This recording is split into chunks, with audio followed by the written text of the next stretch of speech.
Bonjour à tous, vous qui nous suivez de partout dans le monde, bienvenue à notre interview spéciale, votre émission que vous avez l'habitude de suivre sur votre média en ligne planeteinfo.com.net qui reçoit pour vous Madame Faïda Mwangula qui n'est plus vraiment à présenter, consultante genre, elle est directrice générale du bureau de consultation en genre, participation citoyenne et développement, femme à plusieurs casquettes, elle fut aussi ministre honoraire en genre, famille et enfants, et elle vient d'assumer une autre fonction comme conseillère spéciale de la directrice exécutive d'ONI Femmes au Mali. C'est une fonction qu'elle venait d'assumer il n'y a pas plus d'une année. Oui. Bravo madame, et on va parler avec elle sur l'impact de l'environnement sur l'économie. Vous savez, aujourd'hui, notre pays est présenté comme pays solution au problème de l'environnement, et alors nous voulons comprendre qu'est-ce que l'environnement, notre environnement peut contribuer, comment notre environnement peut contribuer peut-être au développement ou bien à la croissance économique. Et voilà, elle est avec moi dans ces merveilleux bureaux qu'elle nous offre, et elle est déjà là. Bonjour madame. Bonjour Jenny, bonjour, merci beaucoup de te revoir. Vraiment c'est un plaisir, Ouais. Déjà bonne année. Bonne année. Et voilà qu'on est ensemble et Dieu nous a gardés madame. Oui, merci beaucoup. Et déjà comment se porte votre structure? Nous évoluons normalement. Le bureau de consultation en genre, participation citoyenne et développement est à sa 10e année. Jour pour jour, nous travaillons dans le cadre de notre bureau ici, d'accompagner les femmes, techniquement les femmes, de mener des enquêtes du terrain lorsque nous soumissionnons, nous gagnons tel ou tel autre marché. Donc le bureau évolue très bien et les gens petit à petit commencent, en tout cas le bureau est familier et nous sommes pas seulement à Kinshasa, nous sommes partout à travers toutes les provinces où nous avons des points focaux. C'est une expertise et nous avons appris à vendre l'expertise sur les thématiques qui touchent à la problématique du genre. Et vous avez dit, vous avez su accrocher vos partenaires par rapport à cette thématique genre qui est vraiment une thématique d'actualité. Le genre est transversal, le genre est repris même dans les objectifs de Beijing. Donc, et voyez, donc aussi nous allons parler avec vous de l'impact de l'environnement sur l'économie, surtout que notre pays est présenté, comme je le disais tout à l'heure, pays solution. Et avec cette conférence des Nations Unies sur le changement climatique qui s'est tenue en Égypte. Et on a vu comment les pays pauvres qui étaient aujourd'hui victimes des pays pollueurs, des grandes nations à forte industrialisation. Est-ce que vous pensez qu'aujourd'hui, l'aide qu'on a proposée aux pays africains peut apporter la solution aux problèmes climatiques? Merci beaucoup. Moi, j'y crois. Je crois dans la mesure que notre pays est engagé, la République démocratique du Congo est engagée, la communauté internationale est engagée parce qu'on n'a pas de choix. Ça va de l'avenir même de toute notre humanité. Nous sommes aujourd'hui, nous avons célébré maintenant 8 milliards, 7 milliards, 8 milliards. Donc on n'a pas de choix que de travailler sur la protection de l'environnement. Et moi, je pense que les appuis, les aides accordées aux pays africains, pour ce qui concerne la République démocratique du Congo, en tout cas, ça va accroître l'économie. Vous savez, l'environnement, c'est toute une vie, c'est un vaste secteur. Lorsque je prends seulement les populations, quand vous apportez des solutions aux questions des populations qui vivent dans l'environnement, qui sont dans l'environnement, vous apportez des solutions aussi économiques, Lorsque vous savez que nous devons protéger notre environnement, nous devons protéger tout ce qui se trouve dans l'environnement. Je prends par exemple l'arbre. Vous savez la richesse qu'il y a dans l'arbre. L'arbre tout simplement, avec le changement climatique et tout. L'arbre est la solution. Et l'arbre, c'est la vie. Et lorsqu'on accompagne les populations à travers d'autres alternatives pour les pousser à être des acteurs et actrices de protection de l'environnement, comme conséquence, vous avez l'accroissement de l'économie. Et la RDC, on ne cessera de le dire, c'est un pays solution et nous croyons vraiment en cela. Et les organisations féminines sont en train de travailler pour trouver des solutions aux problèmes qui affectent notre environnement. Donc, on n'a pas de choix que de travailler pour la protection de l'environnement et d'accroître par conséquent notre économie. Et si je reviens toujours sur la question de COP27, on a vu comment les organisations, les pays européens, continent américain se sont disputés pour qu'ils puissent accepter d'apporter leur aide aux pays africains. Moi, je me dis, avec tout ce que nous avons comme richesse naturelle, hein, déjà nous avons des arbres, nous avons les forêts, nous sommes les poumons même sur le plan continental. Et je crois si on y met à travailler, la RDC va sortir de sa pauvreté.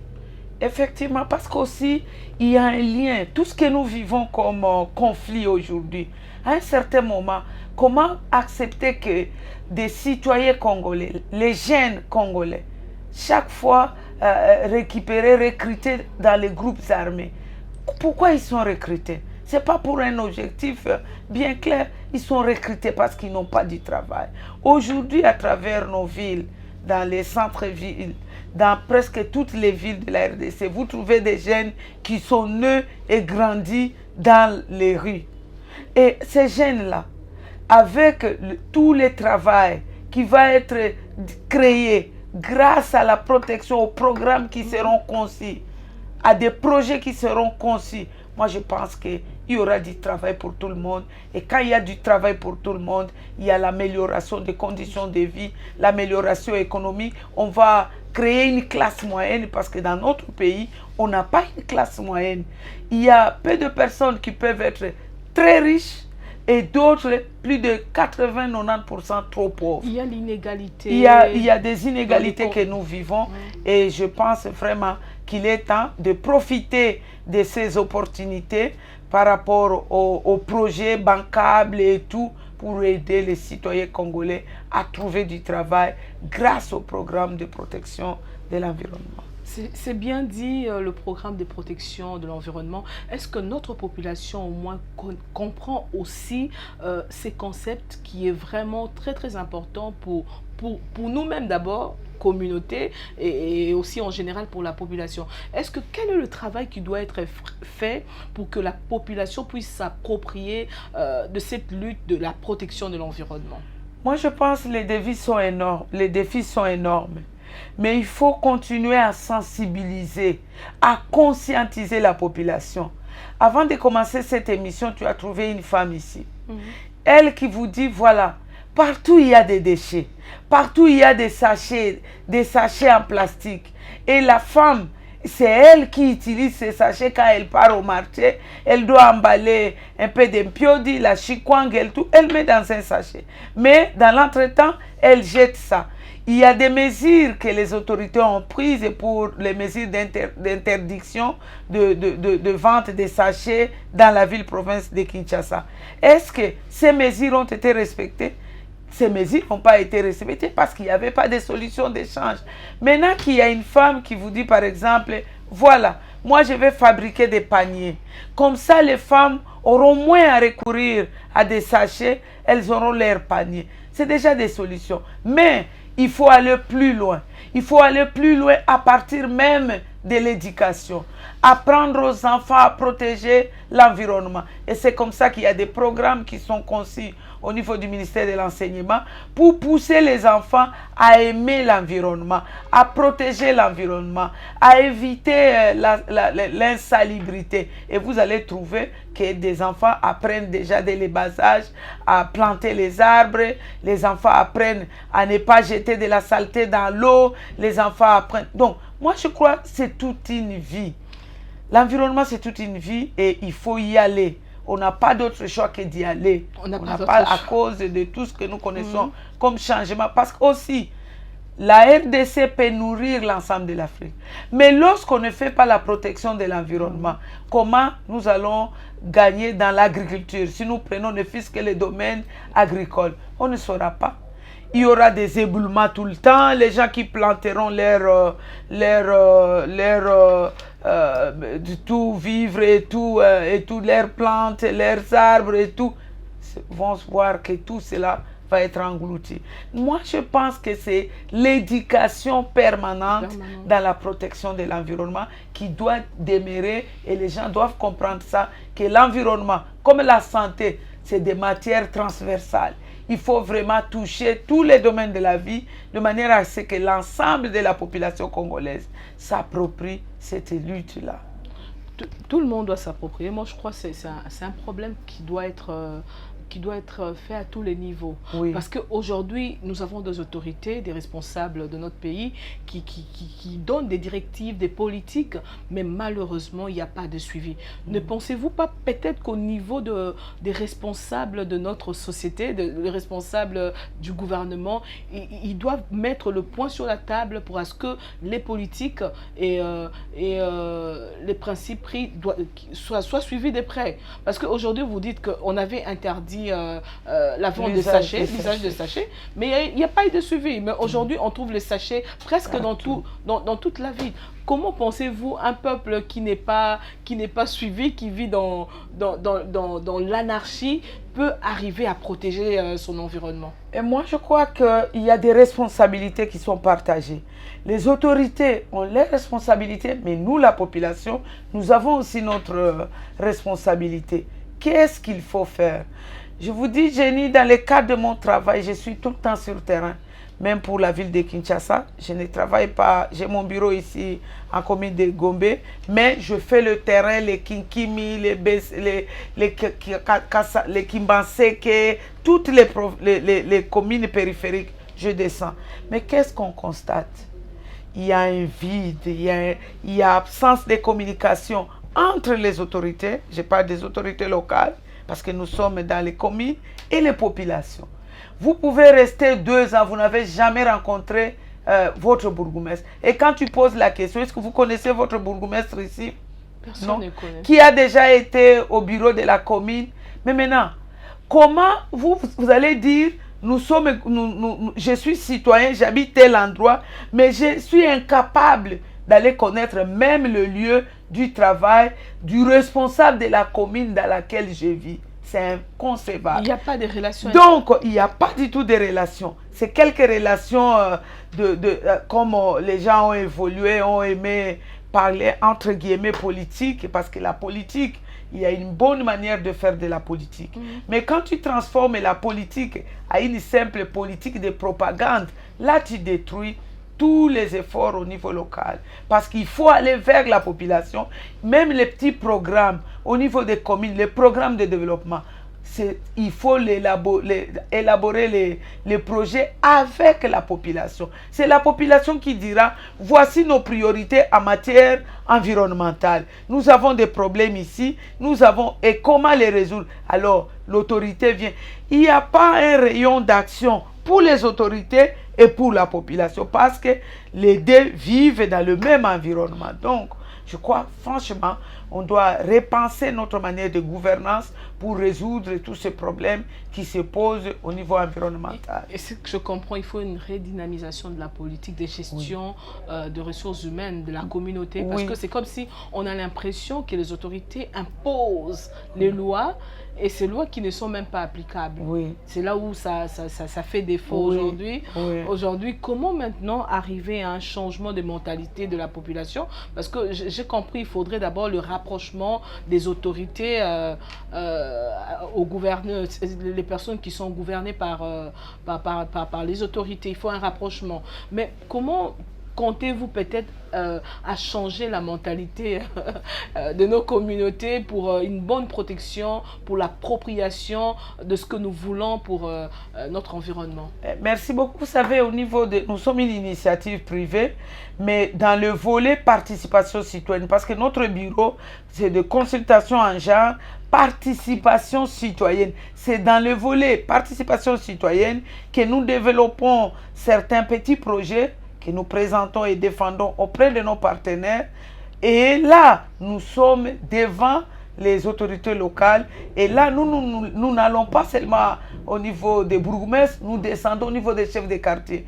Parce qu'ici, chez nous, on n'a pas donné le sens aux responsables des entités de la base. Parce que les entités de la base doivent avoir un pouvoir. Et c'est comme ça que nous sommes en train d'insister sur le fait, au niveau de la politique, comment aller dans l'effectivité de la rétrocession. Parce qu'on doit donner non seulement le pouvoir politique aux entités locales, on doit aussi leur donner le pouvoir économique, de pouvoir agir. Et c'est comme ça que si cela n'est pas fait, vous pouvez être dans un quartier, vous demandez même un responsable, un intellectuel. Il connaît les noms du quartier, mais il ne connaît pas les chefs du quartier. Combien de Congolais connaissent les chefs de quartier?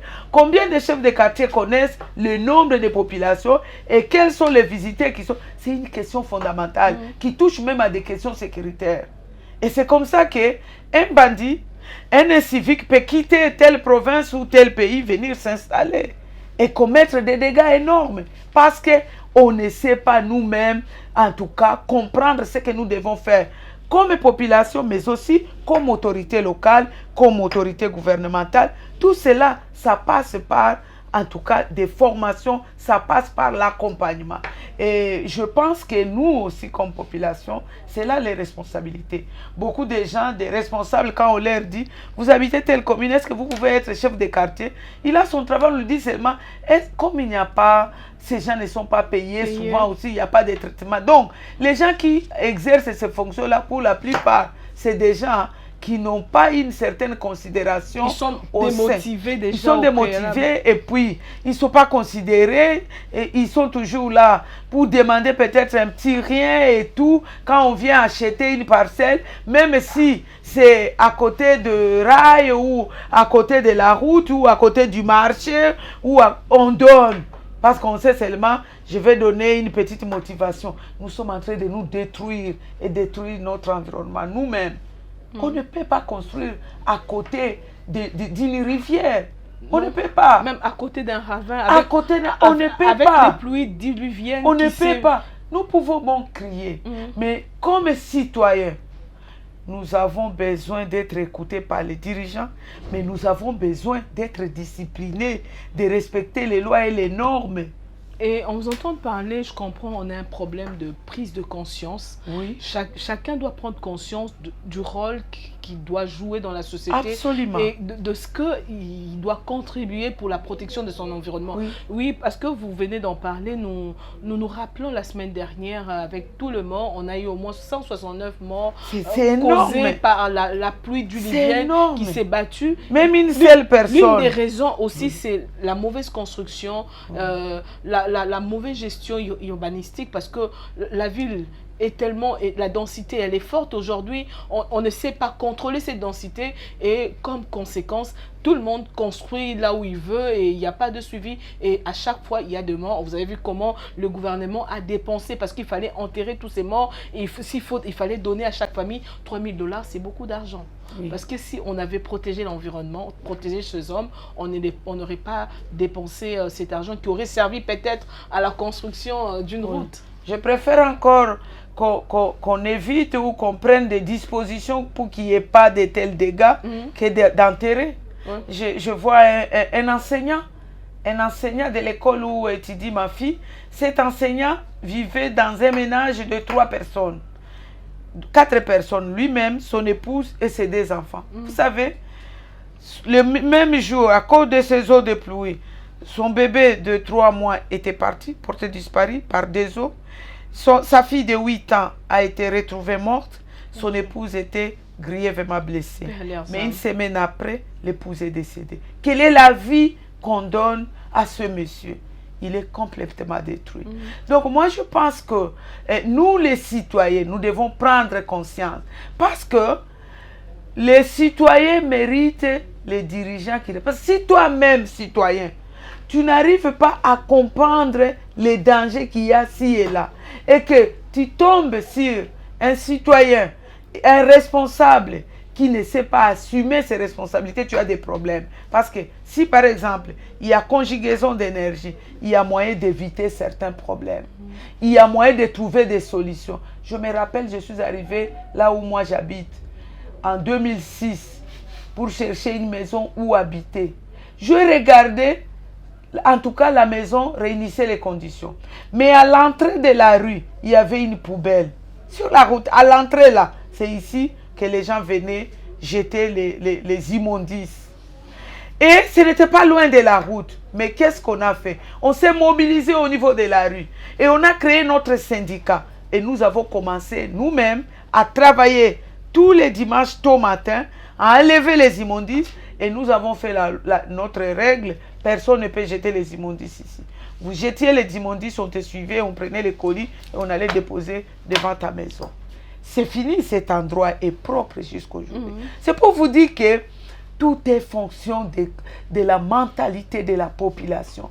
Nous avons un laisser-aller. Chacun fait ce qu'il veut. Prenons l'exemple de ce qui se passe sur la route. Maintenant, parce que seulement on parle de la pauvreté, oui, nous vivons dans la pauvreté. Mais ce n'est pas à cause de la pauvreté que nous allons accepter que nous puissions exposer les vies des citoyens sur la route. Le long de la route, tout ça c'est des questions environnementales. Le long de la route, c'est des étalages, c'est des quoi. À un moment, tu ne sais plus par où passer. Et toutes ces personnes qui demandent de l'argent aux passagers, oui, tout le jour, c'est au risque et péril de leur vie. De leur vie. Mais on se dit, où est aussi l'État congolais? Tout ça, c'est le ministère des Affaires humanitaires qui devrait normalement, prendre en charge ou gérer ces personnes pour mettre fin à leur présence au niveau des grandes artères de la ville. C'est quand même la capitale de Kinshasa. Et c'est tout cela qu'il faut que nous puissions travailler. Il faut pour accroître nos ressources, mais aussi pour avoir de bonnes politiques, concevoir de bonnes politiques et les appliquer et faire le suivi. Ça demande quoi? Ça demande une redevabilité. Nous sommes des citoyens qui ne sont pas exigeants. Nous restons là et nous disons tout, telle autorité, nous jetons la faute aux autres. Mais avant que je puisse aller me mettre dans la rue pour vendre par exemple les avocats, sur la route, avec tous les risques, je dois réfléchir et me dire, est-ce que je ne peux pas faire le tour de bureau et commencer à aller vendre dans les bureaux? C'est aussi une solution. Moi, je connais des jeunes filles qui font le tour avec leurs poubelles, mais qui vendent la nourriture déjà préparée. Elles grillent les beignets, elles font des petites choses. Elles circulent avec ça et les gens achètent. Et elles gardent bien leurs sachets. Mais si chacun doit se retrouver le long de la route, laissez les immondices là-bas. Nous sommes dans quelle ville? Tout le monde se moque de nous, Jenny. Les gens se moquent de nous comme peuple. Surtout les visiteurs. Nous avons des visiteurs quand ils viennent au pays. Des tas d'immondices partout. Donc, il est temps qu'au niveau des autorités, qu'il y ait une certaine redevabilité, mais aussi qu'il y ait des programmes qui nous aident à suivre ça. Et nous, la population, nous devons écouter nos autorités. C'est ça. Nous devons nous discipliner. C'est là où le bas blesse. Hein. C'est tellement intéressant votre intervention de tout à l'heure. Oui, la responsabilité est partagée entre les dirigeants et la population. Parce qu'aujourd'hui, moi, je pense que peut-être les leaders d'opinion doivent faire ce travail-là au niveau des communautés. Imaginez-vous des personnes qui vivent dans des ravins, qui construisent des maisons, hein, des maisons dans des ravins avec des matériaux non durables, qui sont périssables, qui peuvent partir en moindre coup d'un vent fort et d'une tempête forte, et voilà, la maison peut s'écrouler.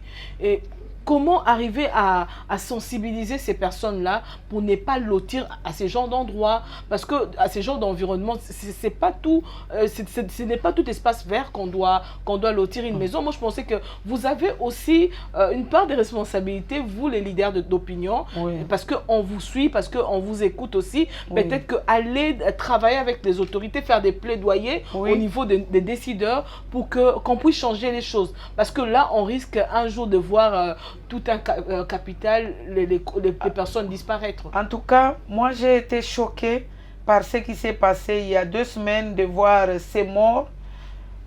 Mais je me suis dit, quelle réponse donner? J'ai fait une lettre pour demander audience auprès du gouverneur. J'ai introduit la lettre pour voir comment le bureau peut travailler avec le gouvernorat de province, de la ville-province de Kinshasa, et comment on peut nous mettre à côté des chefs des quartiers, des bourgmestres, pour parler. Allez un peu, je n'accuse personne. Parce que nous, nous sommes habitués à chercher des fautes ailleurs. Comment se fait-il que nous-mêmes, population, nous avons transformé les maisons communales à des garages? Tu habites les environs de la commune et tu viens là-bas, tu dis, je viens déposer ma voiture ici, je viens déposer ma moto ici, je viens déposer. Et quand vous avez un problème pour aller résoudre au niveau de la commune, vous n'avez pas de parking. Donc vous voyez que nous-mêmes, nous créons des problèmes et nous-mêmes, quand on est victime, on crie.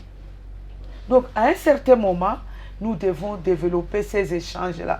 Nous, la population, on a l'habitude de parler seulement avec le président de la République, le président du Sénat, parler avec les députés. Non, allons avec nos autorités. La gouvernance commence à la base. La gouvernance, la bonne, commence à la base. Et surtout la bonne gouvernance participative. Ça, oui. Oui, nous allons presque à la fin de cette émission. C'est tellement intéressant comme sujet. Oui, puisque nous parlons de l'impact de l'environnement sur l'économie de notre pays, parce qu'aujourd'hui, si le Congolais enterre tous les jours ses habitants, c'est déjà, ça dénote l'indice de la pauvreté. Oui.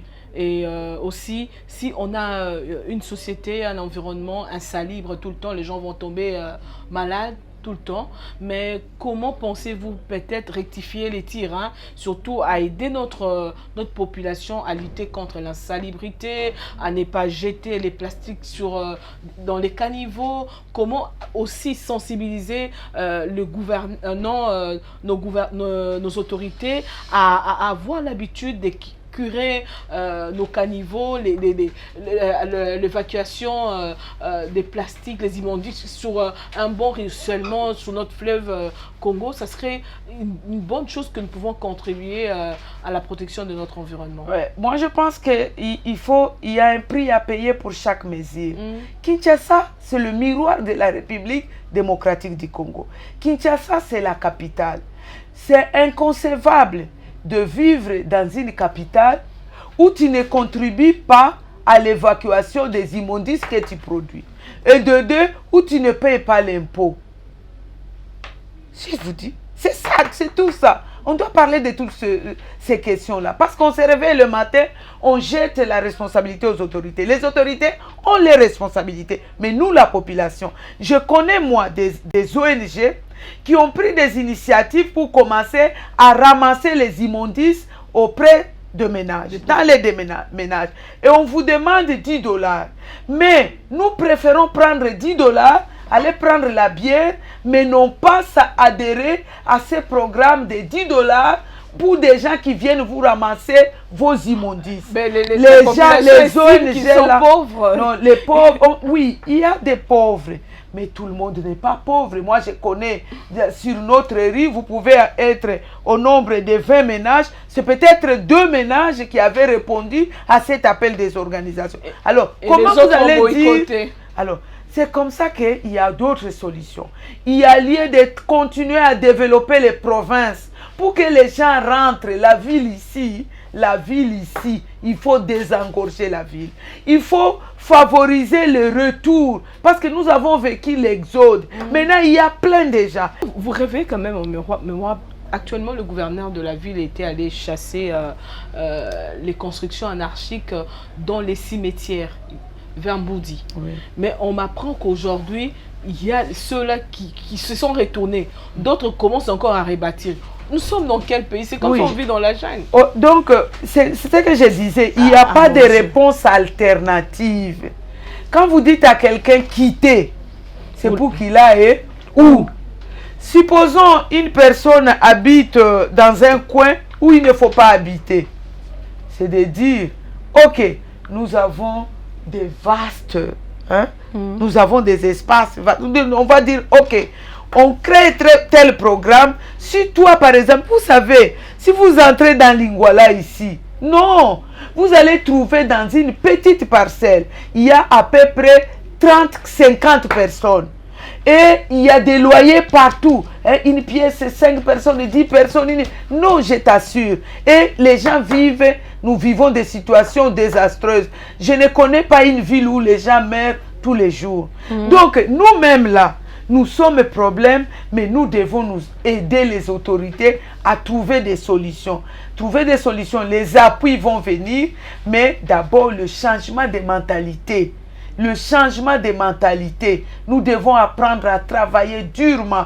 Nous devons apprendre à respecter la réglementation. Nous devons nous-mêmes aussi trouver des solutions. Par exemple, là, avec les érosions ici, vous allez trouver une maison qui reste au-dessus, en se disant la prochaine pluie, en tout cas, la maison là, risque de tomber.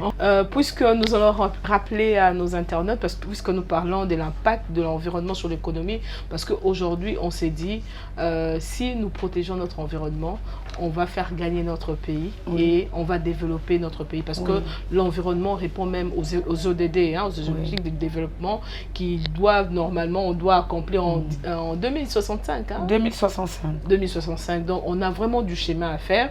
Et puisque nous parlons, nous disons que nous devons sensibiliser la population pour aider notre pays à évoluer. Et je me dis que vous êtes cette leader-là, que nous avons besoin. Nous avons besoin de femmes comme vous, surtout que vous savez que les ménages aujourd'hui sont aussi à la base de problèmes environnementaux, parce que ce sont les femmes qui utilisent plus des déchets, des déchets ménagers et qui jettent partout, n'importe où. Je crois une très très bonne sensibilisation de déchets, comment les aider à canaliser ou bien ou jeter leurs immondices, ça serait une très bonne chose pour lutter contre le problème de pollution, des problèmes que nous connaissons dans notre environnement. En tout cas, là vous avez raison, parce que lorsque nous regardons, ça reste un document de référence, le plan d'action de Beijing, nous avons 12 domaines critiques.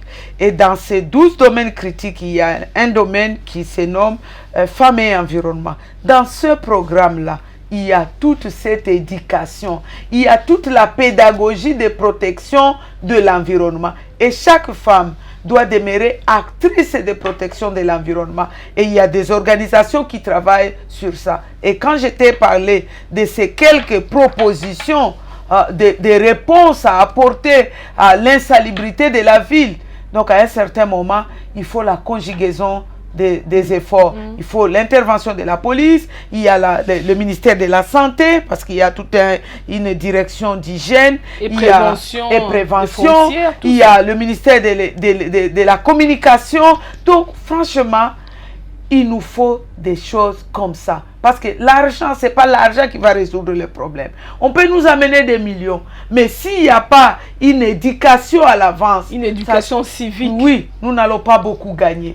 Nous n'allons pas du tout beaucoup gagner. Et nous avons des provinces qui entourent la ville, province de Kinshasa, comme le Kwilu, le Kwango, le Congo central. Lorsque ces programmes lorsque des projets vont être exécutés là-bas, mais beaucoup de gens vont quitter ici.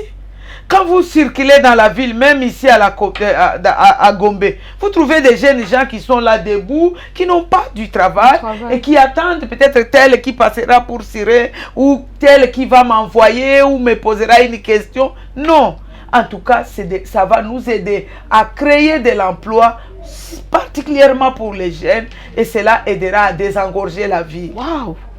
J'ai compris qu'avec l'environnement, on peut arriver à la création des emplois. Oui, parce qu'aujourd'hui, il est démontré, les statistiques démontrent que dans les pays occidentaux, où on arrive à transformer les déchets, les plastiques, et voilà, et le recycler, et à autre chose. Nous avons vu même cette femme qui est dans l'écologie, qui transforme le plastique, les déchets, qui fait des paniers ménagers, et voilà. C'est déjà de l'emploi qu'on crée, c'est déjà une marchandise, un produit qu'on offre à la population. Moi, je pense que si jamais on arrive à une bonne conscientisation communautaire, la RDC sera construite avec l'environnement. En tout cas, ça c'est absolument. Et je pense que la presse va nous aider. Le travail que vous êtes en train de faire, c'est un grand travail de sensibilisation.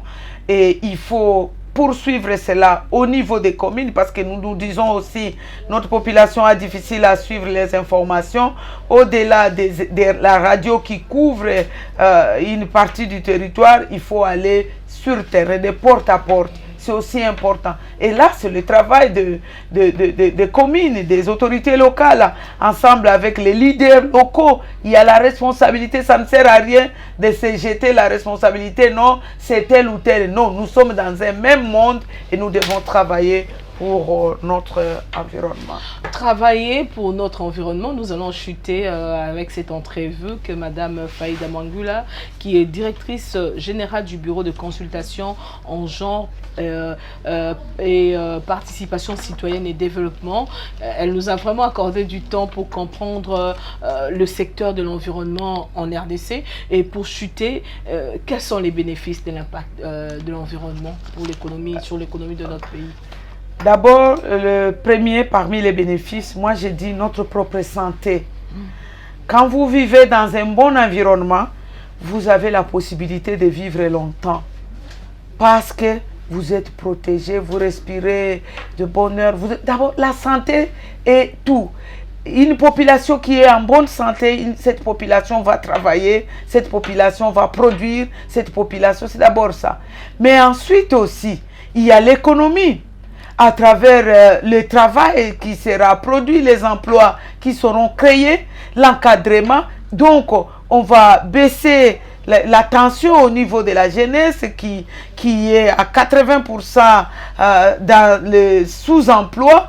Donc, il faut absolument qui sont des chômeurs, il faut réduire le taux de chômage à travers ces projets, mais aussi pour la durabilité de notre écosystème. Et je pense que les avantages sont plus nombreux. Énormes. Énorme. Et surtout, j'ai aimé pour la durabilité de notre écosystème. Oui. Et surtout que nous sommes un pays solution. Oui. Et si nous protégeons l'environnement de la RDC, nos forêts, nos eaux, nos faunes, nous pouvons arriver, on peut, dans les jours qui arrivent, nous appeler un pays développé. Oui. Ok, un mot de la fin à tous les internautes qui vous suivent en ce moment. En tout cas, je vous appelle à la prise de conscience. Nous passons au niveau de notre bureau par rapport au volet participation citoyenne.